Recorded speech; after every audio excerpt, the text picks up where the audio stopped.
प्रिय विद्यार्थियों, आज की इस ऑनलाइन कक्षा में क्लास बीए प्रथम वर्ष विषय राजनीति विज्ञान, प्रश्न पत्र प्रथम राजनीति विज्ञान के मूल आधार के अंतर्गत आज का हमारा टॉपिक है अधिकारों के ऐतिहासिक सिद्धांत व अधिकारों के समाज कल्याण सिद्धांत के बारे में चर्चा करना।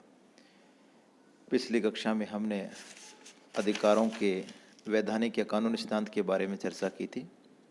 आज उसी कड़ी में आगे बढ़ते हैं। सबसे पहले लेते हैं अधिकारों का ऐतिहासिक सिद्धांत। अधिकारों का ऐतिहासिक सिद्धांत ये मानता है कि अधिकार इतिहास का परिणाम होते हैं। अधिकार न तो प्राकृतिक है और न ही राज्य द्वारा अधिकारों का निर्माण किया गया है। समाज में बहुत समय से प्रचलित वे रीति रिवाज और परंपराएं ही अधिकारों का रूप धारण कर लेती हैं जिनके हम अभ्यस्त हो जाते हैं। अधिकारों के ऐतिहासिक सिद्धांत के प्रमुख प्रतिपादक बर्क व प्रोफेसर रिची हैं। अधिकारों के ऐतिहासिक सिद्धांत की अगर आलोचना या कमियां देखें तो हम ये कह सकते हैं कि सभी अधिकार रीति रिवाज के परिणाम नहीं होते।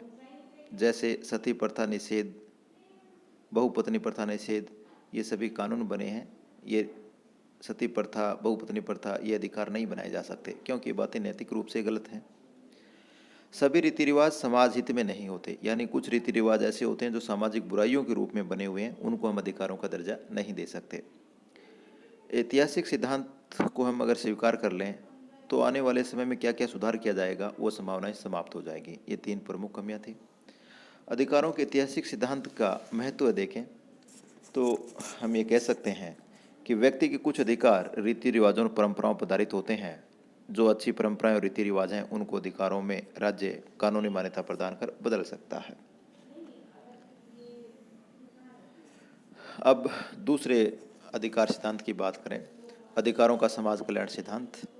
इसकी प्रमुख मान्यताएं या पक्ष इस प्रकार हैं। अधिकार समाज की देन है, यानी समाज ही अधिकार प्रदान करता है। अधिकारों का अस्तित्व समाज कल्याण पर ही निर्भर करता है। व्यक्ति द्वारा केवल उन्हीं अधिकारों का प्रयोग किया जा सकता है जो अनिवार्य रूप से समाज के हित में हो, समाज का कल्याण करने वाले हों। कानून, रीति रिवाज और अधिकार सभी समाज द्वारा प्रदान किए गए हैं, इसलिए इन सब का उद्देश्य समाज कल्याण ही होना चाहिए। अधिकारों के समाज कल्याण सिद्धांत के समर्थक विद्वानों की बात करें तो वो इस प्रकार हैं: Jeremy Bentham, John Stuart Mill, Roscoe Pound, professor Chafee. अगर अधिकारों के समाज कल्याण सिद्धांत की कमियां देखें, आलोचनाएं देखें तो हम दो बातें कह सकते हैं। लोक कल्याण की अस्पष्टता, यानी लोक कल्याण किसे कहा जाए ये स्पष्ट नहीं है। लोकहित अधिकारों की अच्छी कसौटी कही जा सकती है, लेकिन लोकहित या लोक कल्याण की व्याख्या करना नितांत कठिन है। लोक कल्याण का अर्थ सामान्यतः अधिकतम व्यक्तियों का अधिकतम सुख, बहुमत का स्वार्थ, लोक सम्मति या सरकार की दृष्टि में जो सार्वजनिक हित हो आदि बातों से लिया जाता है। यदि इनमें से किसी एक को लोकहित या लोक कल्याण मान भी लें तो भी अधिक कार्य सिद्ध नहीं होता, क्योंकि ये शब्द नितांत अस्पष्ट और अनिश्चित हैं। अधिक से अधिक सुख का कोई माप नहीं हो सकता और संपूर्ण समाज की कोई चेतना हो ही नहीं सकती। अधिकारों के समाज कल्याण सिद्धांत की दूसरी आलोचना ये की जाती है कि व्यक्तिगत कल्याण और लोक कल्याण या जन कल्याण में संघर्ष की स्थिति उत्पन्न हो सकती है।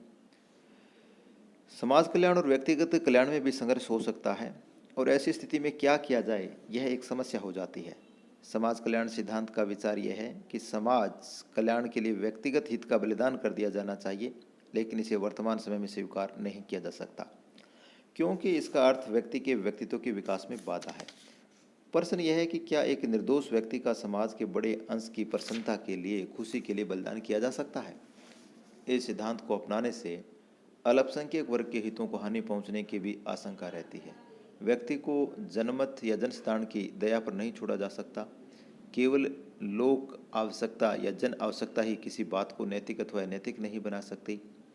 नॉर्मन वाइल्ड ने कहा है, अधिकारों के समाज कल्याण सिद्धांत को स्वीकार कर लेने पर व्यक्ति के पास उपचार का कोई साधन नहीं होगा और व्यक्ति निराशाजनक रूप से समाज की निरंकुश इच्छा के अधीन रहेगा। अगर अधिकारों के समाज कल्याण सिद्धांत के महत्व या उपयोगिता को देखें तो हम ये कह सकते हैं कि अधिकारों का समाज कल्याण सिद्धांत सत्य है कि अधिकार का अस्तित्व समाज के हित के लिए होता है और अधिकार का उपयोग समाज हित में ही किया जाना चाहिए। इस कक्षा में इतना ही। बहुत बहुत धन्यवाद।